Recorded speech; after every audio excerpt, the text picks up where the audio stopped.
I am looking forward to an invigorating and interesting conversation with Mr. President.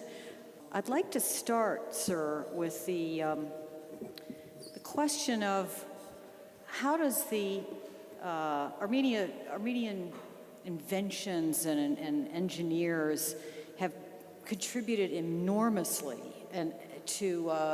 to science in the world, from PET scans to color TVs, the ATM, many other projects.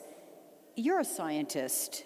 What, in your view, is the most important scientific contribution that Armenians have given to the world? Thank you for the question. I do think there is a huge list that you have started reading that list, but I do believe the biggest and the most important contribution to the world science technology will be in the future. I think I was meeting together with you young girls and boys here, and I think the energy, enthusiasm, and interest to do something, to be involved in what is happening in the world in the 21st century is there. And I think this nation has some advantages. It's not only the history, because you go back, you find Armenians everywhere, in every sector.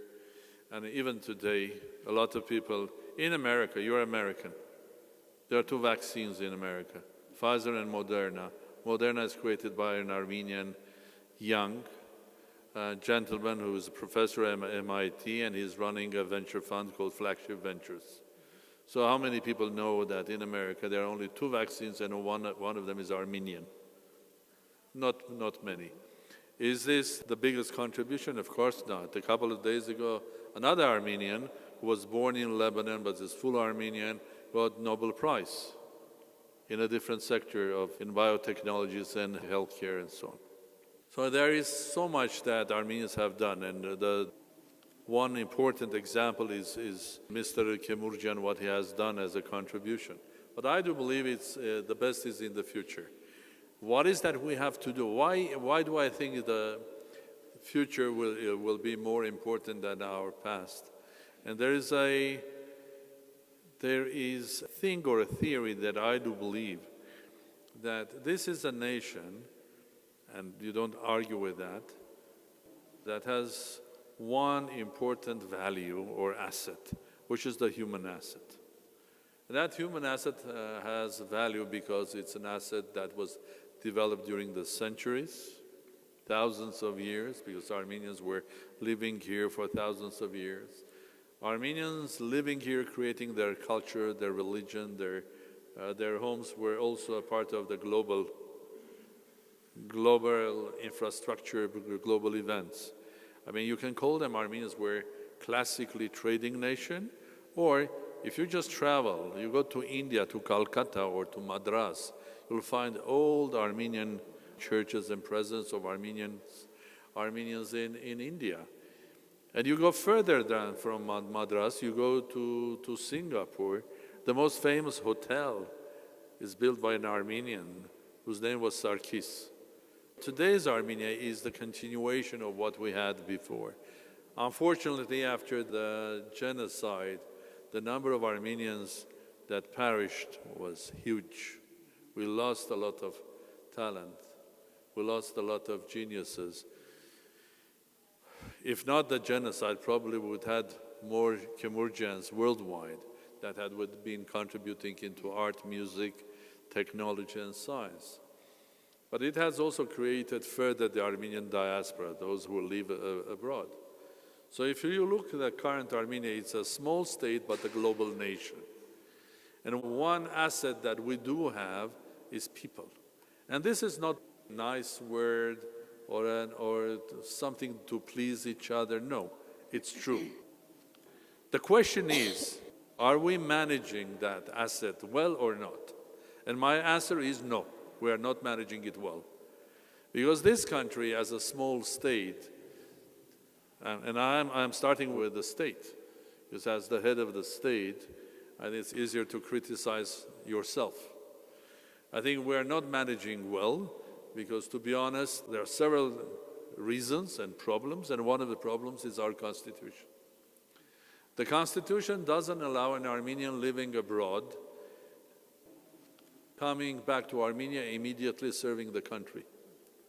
The same Mr. Nubar Afeyan cannot become Minister of Health of Armenia or Science, because he has to come back according to Constitution, live 4 years in Armenia only, and carry only Armenian passport for 4 years, which is absolute nonsense. In 21st century, we need our assets, assets are developed in France, they are developed in Russia, they are developed in Singapore, they are developed in America, in Argentina. We need them to come and serve the country and the nation immediately. So it's a big, big mistake, and that's why I'm talking about changing the Constitution. That's very important. The moment we open the doors and start learning how to use our biggest asset, I think then we will be seeing a real flourishing of Armenian nation worldwide. For the moment, we look like a Gulf state that the asset is oil, but we decided not to use it. I think we have to do everything, making relations between the state of Armenia, the nation, and also the whole network of Armenians working much more effective. The world people are sitting and creating new forms of creating networks. The Facebooks of this world and the others, okay? We Armenians had this for hundreds of centuries, and we are not using it. So, the short answer to your question is that I'm looking forward for the girls and boys that will make huge contribution to science and technology in the future. The tech industry in Armenia is very vibrant. In fact, a couple of our sponsors, I think, of this gathering. Can you point to any developments or upcoming developments in the tech industry that might be useful in the space, in the coming days in the space exploration field? Well, I would rather not say this or that one.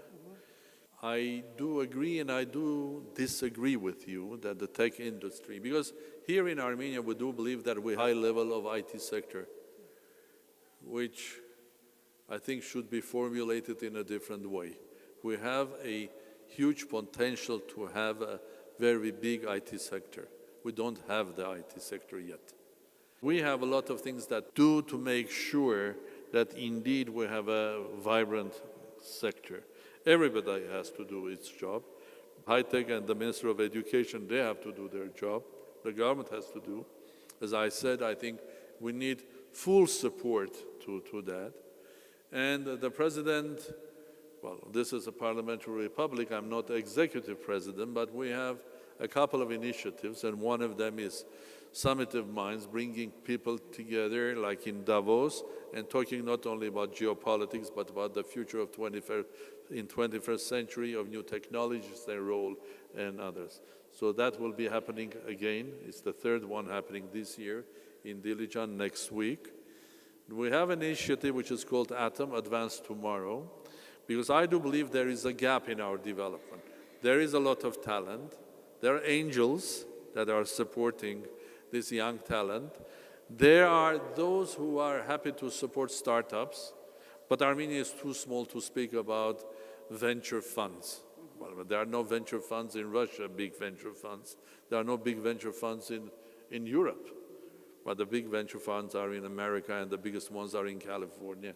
And it's clear why, because the big industry is there. So you have to, in order to have startups flourishing, you have to have somewhere close the big industry. So project Initiative Atom is about bringing big industries to Armenia in the forms of joint ventures with companies like Google, IBM, Dassault, Thales, Siemens, or Munich Technological University, Moscow State University, or Yandex, and so on and so forth. Why? Because in Armenia, and these are joint ventures, and Atom is a fund to support these joint ventures, because you always have to have the big industry not very far. So the big industry will need young, talented scientists The young startups, they don't have to fly to Silicon Valley to find someone, big company, to negotiate because they will find someone nearby. And the presence of big industries will also push us to develop further our educational system. Because the key is the next generation. Why on earth anybody should come to Armenia or invest in Armenia? Because you are investing not into an idea. Idea is 1% of your success, or 2 or 3. Ideas die very quickly. Most important ingredients are others, not only the idea. How do you manage, how do you finance, and do you have enough talent in the country? So there is natural talent, but you have to develop them through educational system. So there must be a sector which is big enough to encourage younger generation. So it's a complex thing, but we don't have any other way to go. The future of our country is in 21st century. That means we have to have the absolute modern biotechnology, we have to have absolute modern artificial intelligence, especially on the software side, mathematics side, but also we have to build modern agriculture. And young people have to understand that they live in a village, they can live a life of modern person, being a part of the world, but enjoying the beauty of being a farmer. So I think whatever we do in Armenia has to be high-tech. And I'll explain you in 2 words what does that mean. High in Armenian means Armenian.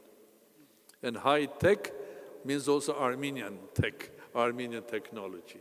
So what we have to develop in Armenia is a simple thing. High tech, which is the high technology, and in the same time, it's the Armenian technology. Next year, Starmus 6 is coming to Armenia. Can you tell us a little bit about what that means for Armenia and what it is? I think Starmus is a great achievement. And again, the idea was very nice, but as I said, idea is just 1% of your success. The 99 is devotion, energy, hard work, ability of bringing others, sharing your idea, which Garik and also the members of the Starmus board, they all have that because they are natural leaders, all of them, be that scientists, musicians. And it's a great project. And I am happy that I invited them to come in Zurich at the Starmus 5, and I'm very happy that the board has accepted that. What I would like to see Starmus 6 as a new level of Starmus. Starmus was always about science, specifically astronomy, and music, specifically rock music. What I would like to see Starmus 6, the beginning of a new area for Starmus, when we speak about the wider science, because stars, as Garik says, is the most attractive side of it, but cosmos has every science in it, starting from elementary particles. Now, today, speaking about astronomer or astrophysicist, basically, I used to be a theoretical astrophysicist. Basically, I had to know everything, starting from elementary particles, quantum, electrodynamics, up to cosmology. This is the new astronomy. So I would love to see Starmus 6 encouraging not only astronomy, but generally science. So I would love to see that during our discussions next year, a lot about artificial intelligence, biotechnology, not only astronomy. That's one thing for sure. So I think Starmus 6 should be also a festival of general music, not only rock music, but also modern music, be that R&B, house, or anything, up to classical music. So this is the way I see, and this is why we share it with Garik, that it should be a big festival, and I hope it will be an international festival, and I hope everybody will get their own modernas, so that we will be a COVID-free country, and I will be very happy to have thousands of visitors to Armenia to participate in the big festival of science and culture. Because in my dreams, I would love to think about Armenia as another capital of the world in 21st centuries of Renaissance. Because it was during the Renaissance that science and technology were together. And I think in 21st century, science, technology, our lives are becoming one. Does anyone, I guess I could ask, does anyone have a question for the president out there? Mrs. President? Only president in the world who dreams to go to space. What's the perspective of space tourism? Well, it's a family story because before becoming president, I seriously was considering becoming a space tourist. I still have the dream. And in fact, we were in Chamonix at our French Summit of Minds, and I was approached by another space agency or new company. So I have now already 3 offers. It's a dream when you are a child or you are young. When I was a small kid, just very small, I saw even in Armenia how the positive energy and the joy of people when Gagarin went into space. So from that day, you have this virus inside of you that you are a part of the universe. And so this is one of the reasons maybe that I became physicist and so on and so forth. Pretty soon, in a couple of years, I think in a couple of years, those young faces, most of them will go to space. And going to space will be like flying today on an airplane. And I'm not jealous.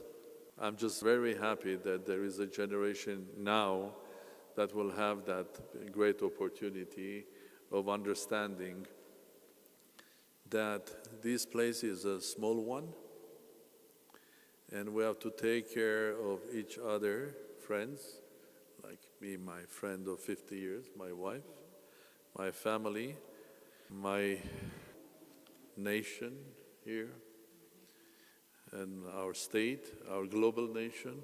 But also we should understand that this planet cannot afford doing things which are not with common sense. Fighting each other. This country has gone through a war last year. An absolute nonsense war, because this was in the middle of COVID. When everybody was suffering from COVID, both Armenia and Azerbaijan started the war. I think we have to understand that this planet is too small for behaving irresponsibly and basically not thinking about future generation, about the cleanness of the water, about the cleanness of the air, about the temperatures that we live. Here's my question. You have talked about advantages and prominent points of IT sphere in Armenia. What do you think? Are there any flaws in educational system or the environment where Armenian scientists work and create? And what we can do to change that and make more sufficient environment, education system to have more scientists? I think we have to have a concept. And it should start with a vision. First of all, we have to question the answer or the core of your question. Do we really need to make Armenia a high-tech country or not?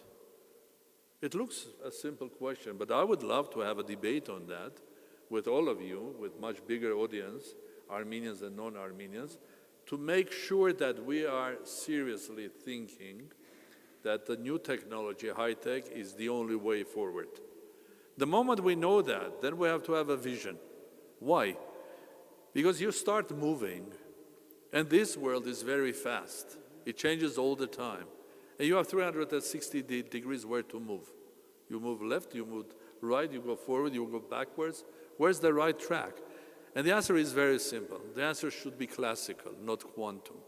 Because if you start thinking quantum there, then you'll be lost. Because you'll have probability of being here and here everywhere. I think you have to think very classical. This is where I am today.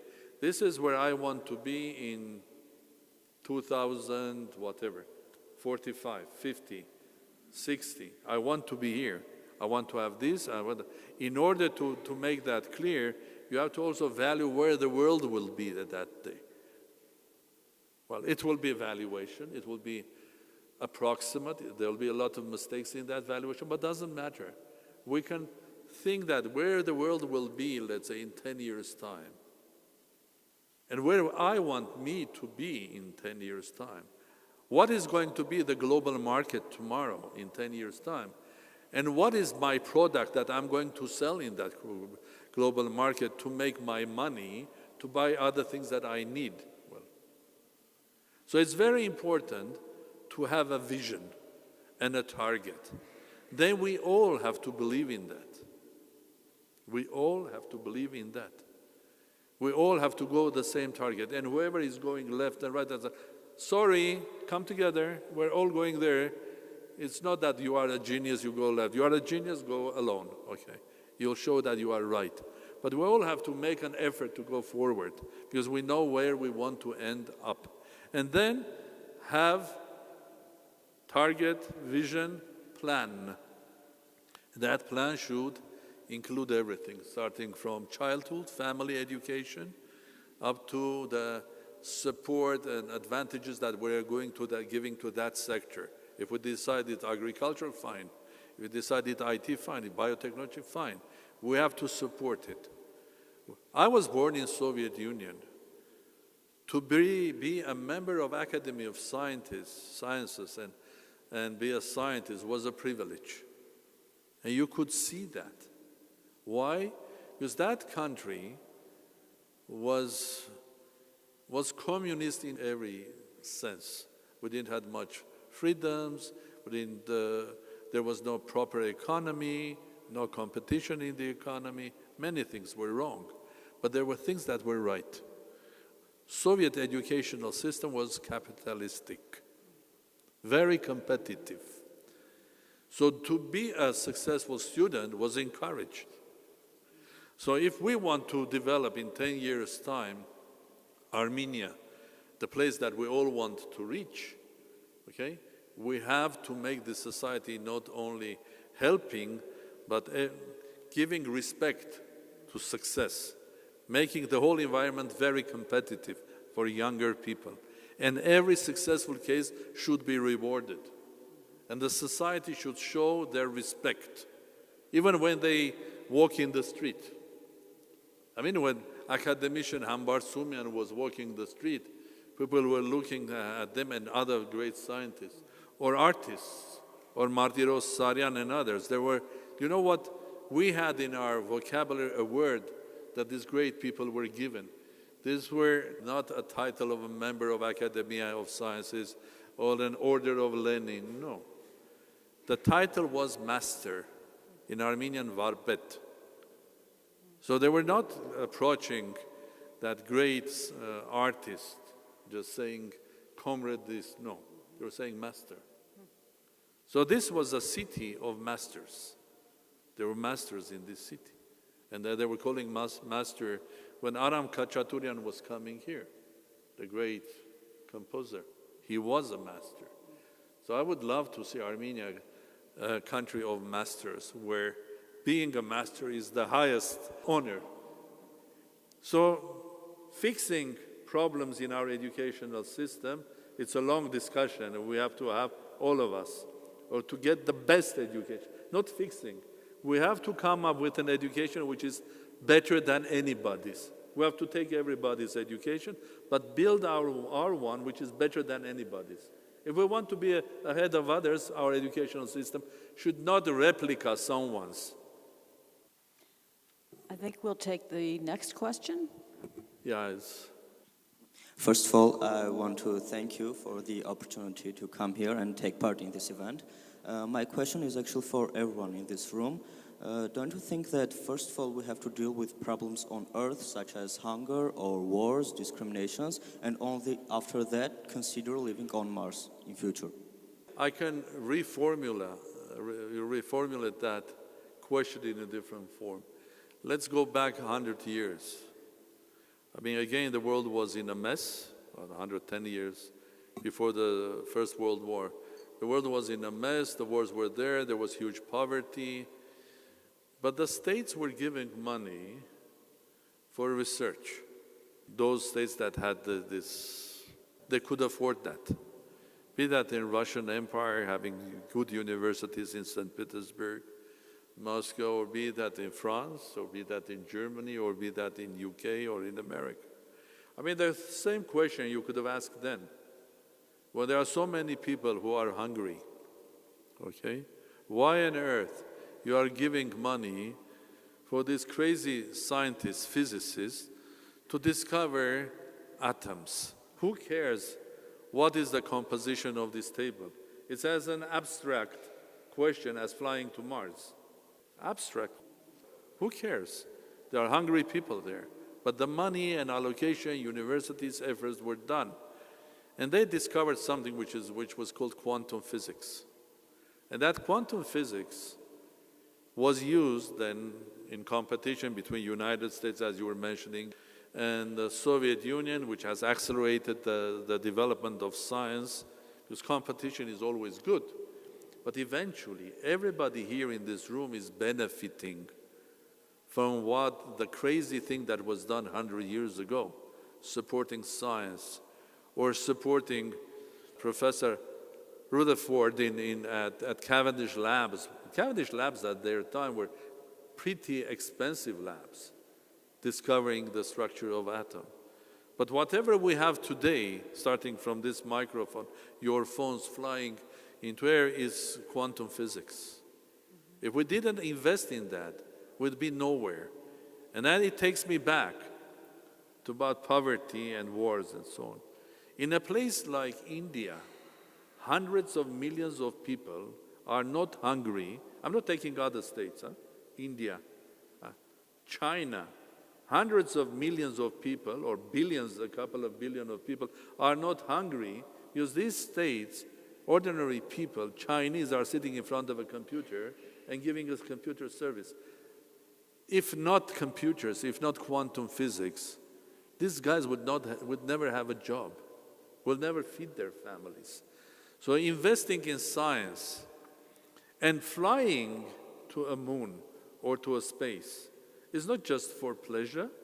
I mean, it's investing in research of fundamental science, because you cannot fly to the moon without making your technology even 10 times stronger. So investing in a flight to the moon, you are investing in the higher technology. You are investing in new technology, the technology that will create hundreds of millions of jobs tomorrow. And the language for the future is technology and science. I had a practical question regarding everything that we talked about, of progress in technology and development in this country. And I personally think that one of the biggest contributing factors to that are students and young scientists. So how do you think the approach should be to incorporate more students and young bachelors or masters or PhD students into the actual development of technology, and how to achieve that said high tech through utilizing all of our power, and not just people who are already in the field, but people who want to be in the field? Because oftentimes the youth brings a lot of new stuff that maybe other people didn't think of, and collaborating and combining the old and the new often brings to far better results than just picking one over the other. Yeah. So how do you think that should be done? I think we are on the right track, because if you speak to young people, both in Yerevan outside, I was in Vanadzor a while ago, and I asked the school girls and boys sitting, a lot of them, and I asked them to raise their hands what they want to become in the future. And the answers were interesting. Half of the audience wanted to become a diplomat. I don't know why, how many diplomats this country needs. And half of them programmers, IT.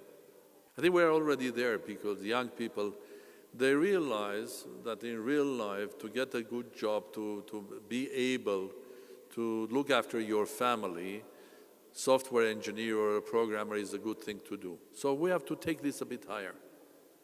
And explained that if you want to even a better life, you have to go into mathematics and physics in artificial intelligence. And if you want to go even higher, you have to think broadly. And that's one thing that we have to encourage them to do it. Secondly, it's very important that everybody in our country, nation, does the same thing, starting from president, prime minister, government, saying that this is our way of going. And we have to respect those who are talented.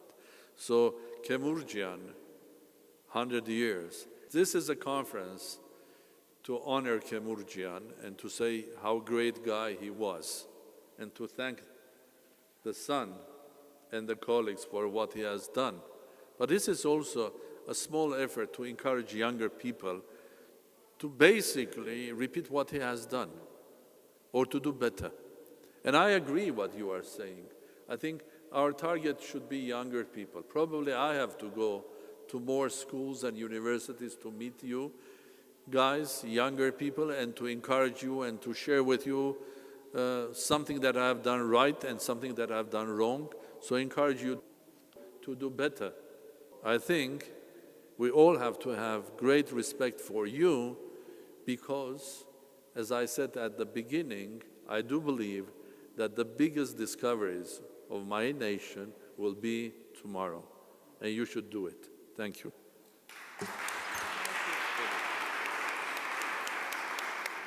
Yes, I must say that I am pleased and honored to be here for many reasons. First of all, because we are celebrating a great engineer who was Armenian, but who has worked for humanity. I think that this is a type of achievement which